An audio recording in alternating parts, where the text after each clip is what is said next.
Thanks, Hopp. Hey, everybody. Good afternoon. Today is Sunday, September 18th. Hi. And it's been composed with Broad Shoulders Farm in beautiful Halifax County, Virginia, USDA Grow Zone 7. 7B, actually, so we are right on the cusp of being an 8. The weather has turned quite nice and mild. I think there's going to be like a evening overnight low in like the 40s later this week. But it's just been very nice for working during the day as well. I'm in the middle of Elise's days off from the ICU, so she's able to watch Annie, and I'm able to spend most of the day here at the farm with buddies like Hopp. Hey, guy. So, I was just going to talk real quick about a couple trees and one more plant that I'm putting into the garden and orchard this week. So if that sort of thing interests you, it's fruit trees and then a perennial grass. If that sort of thing interests you, then stick around because that's what's coming up next. All right, so what I have here are several plants from some different sources that are going into the orchard or some of the stable runs, the poultry runs here on the farm for different purposes. And I'll probably do another video as I get all these actually in the ground, but this is just sort of like an overview. As you can see from the boxes, I'm kind of agnostic in terms of where my plants come from. I mean, for the most part, that's not true. I mean, it's somewhat curated. I've worked with so many nurseries over the years, buying from stuff online, and that I've kind of whittled it down to some folks that I tend to work with. So I've got a really beautiful, this is a Dwarf Illinois Everbearing Mulberry. And it is much bigger than I thought it would be. I got it on sale. Stark Brothers had like a Labor Day weekend, 10% off everything and free shipping. So I was like, yoink. So I grabbed that, and you know, it's about, let's say 4 feet tall in the pot. It's a great plant.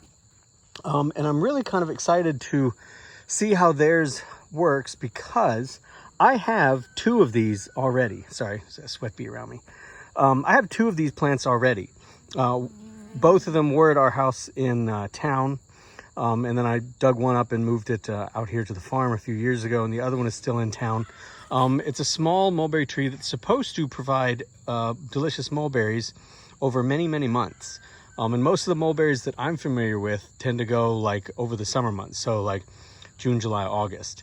The 2 that we have, and especially the one here at the farm, you can't really see it, but it's back on the other side of this structure in the retirement hen run. And it's probably 12 feet tall by 8 to 10 feet wide.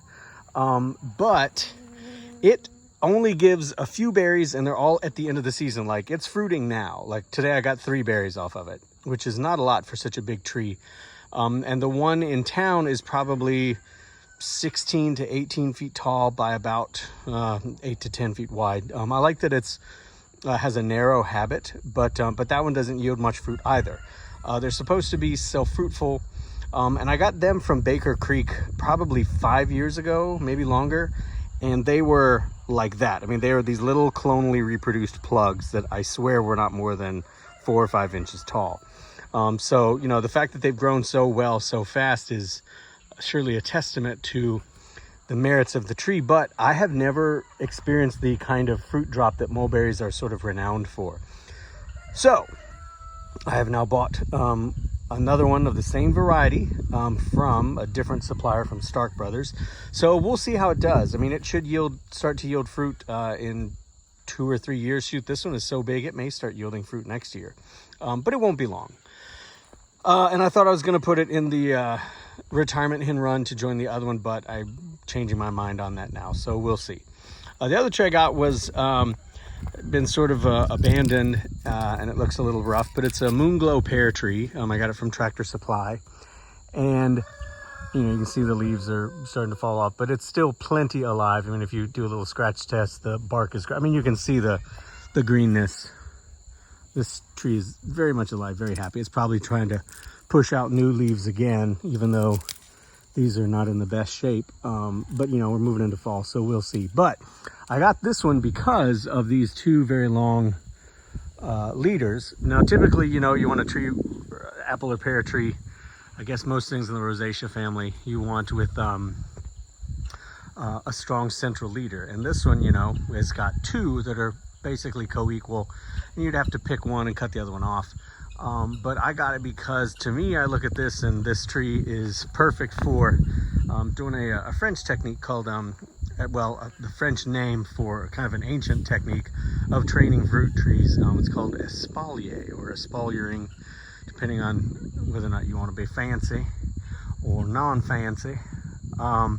But yeah, what I'm going to do is put this up against a fence line in the orchard and bend both of these down to about 90 degrees, and tie them down to the fence line. And I'm super excited about that. And this, I think I've talked about this before, but just, you know, if you want to deal with fruit trees, especially apples and pears, you know, there's a thing that happens when their branches get to perpendicular or 90 degrees or more or less. Is that what that would be? So that's 180. So this is 90. So yeah, it's like 85, 70. But as in the forest, the tree is trying to get up to the canopy layer so we can get the most amount of sun possible. So all the hormones in the plant are about going up, up, up. And I think the dominant hormone in a fruit tree is something called auxin. And when a tree gets to a certain size, the branches naturally kind of start to branch out, so to speak. And it changes the dominant hormone. It changes to, I believe it's called gibberellin, maybe? That sounds right.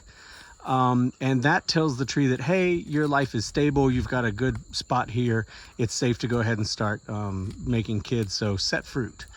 And for a long time, fruit growers have known that you can basically trick or fool a small tree into thinking that it's bigger or older by training branches down in different ways, and thus changing the dominant hormones and thus getting your tree to set fruit sooner. So I'm going to put this Moonglow pear up against a wall, train those two leaders to 90 degrees along the fence line, and I should have fruit.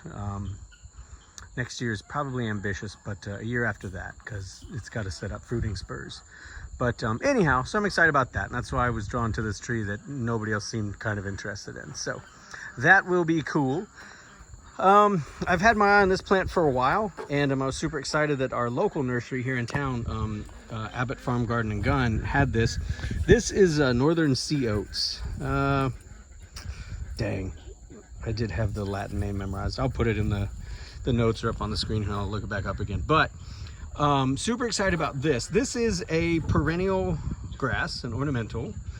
It occurs in the wild too. This is like I guess this is a domesticated cultivar. I'm not sure if this is wild and we just pot them up or what, but it produces these oat-looking kind of seed pods. And a little earlier in the season, they're vibrant and green, and the geese seem to dig on them. A little later in the season now, they are drying up and ready to be sown. Apparently this reseeds itself easily, which is what I want. And it is a shade-tolerant ornamental grass, which is, and it's really big. It's like 2 to 3 feet tall. I think 3 feet tall max height, which makes it unusual. So I'm interested in growing more of these. So I was excited. I grabbed two. I actually split one in the other pot that was in another pot. I divided it into two. Probably not the best time of year to do it, but I thought, why not? And I put it in the retirement run for the hens. I'll talk about that in another video. But anyhow, I'm going to put this out in the orchard somewhere, probably along a fence line, and I'm going to be collecting these seeds and just throwing them anywhere that I want some of these. But I thought that this could be a neat late season forage, or sorry, early fall forage for the ducks and the geese and the chickens. I can get some biomass from it if I need to make a mulch. You know, it's a grass, comes back year after year. I'm just excited about it. I like it. A shade-tolerant grass, and I think it can also handle wet feet pretty well, is exciting to me. So got that from our local nursery, who I work with a lot. This was from a big box store. It's a Chicago Hardy Fig. If you follow Instagram, probably a year ago, I purchased like 11 varieties of fig to try here, and I lost a bunch of them. I bought very small sizes from from Edible Landscaping up in Afton, and I didn't take the best of care of them, so no surprise that I lost them, and the birds got into them. I didn't protect them very well. But anyhow, so I've rebuilt that up to about 7 or 8 varieties over the course of this year, but I didn't have Chicago Hardy. I got this one from the big box store, and I bought it mostly because I feel like I will trim this back here this fall, and everything from here up I can take to make 1, 2, probably 3. I can get 3 good sticks out of that to propagate this and make more. Chicago Hardy should do fine here. I think it's hardy to zone 5 maybe, definitely zone 6. Like I said at the beginning of the video, we're zone 7, almost 8, so it should be a-okay, quite happy here. But I got it mostly because this is the one that, out of all the ones there, you know, it was like 30 bucks, so it was kind of expensive for me. But I mean, when you think about it, it's a pretty big plant. It'll probably set fruit next year. And I can get 3 cuttings off of it and make more, get that started this fall. So, you know, that was kind of my thinking on that. And then here I have a selection of grafted persimmons that I got from Buzz Fervor up at his nursery, which I think is Perfect Circle Farm in Vermont. And my friend Sean Dombrowski from Edible Acres put me in touch with Buzz because he is the sea berry guy, and I was really interested in sea berries, but we are too hot here. And Buzz kind of confirmed that. He was like, sea berries, as magical as they are going to be really unhappy where we are. And that had been my experience with purchasing some before years ago. So I've moved on to other plants, but Buzz has a really great nursery, and when his new stock became available for this fall, I gobbled up these 5 persimmons, and actually just today I bought a bunch of mulberries as well, so I'll do that in another video when they arrive in a few weeks. But I don't know the exact order these are in, but there's 5. I got Giboshi, which here is also known as Smith's Best. It was like one of the surviving trees from J. Russell Smith's nursery after he passed, or orchard that was untended. I think it was later identified as Giboshi. So it's an Asian variety. It's astringent, so it's got to be soft before it's ripe. Little acorn-shaped fruit, but apparently the taste is incredible. And then I think the others are all American. There's I think there's Mohler, M-O-H-L-E-R, which I think is the earliest American persimmon I got. And I think it's not just early, but very early. It's like August, which for persimmon to be ripe and ready is very early. Then there's Peiper, which I think is probably just a standard mid-season. I think I was having difficulty finding when that one was ripe, so I'm just going to say October. Then there was Mohler, Peiper, excuse me. And then there were a couple from Claypool's collection. I think it's Henry Claypool. I could be wrong, but anyhow, Mr. Claypool was an amazing, legendary breeder of American persimmons. I think his breeding plot was like 2,400 persimmons. I'm still starting to learn about this guy, but he hand-pollinated a bunch and developed just some incredible varieties that need to become more popular. So I'm really excited to be bringing these in, but I think one is like H118, which is also known as Early Jewel. It's another early persimmon, so again, it's like August, September.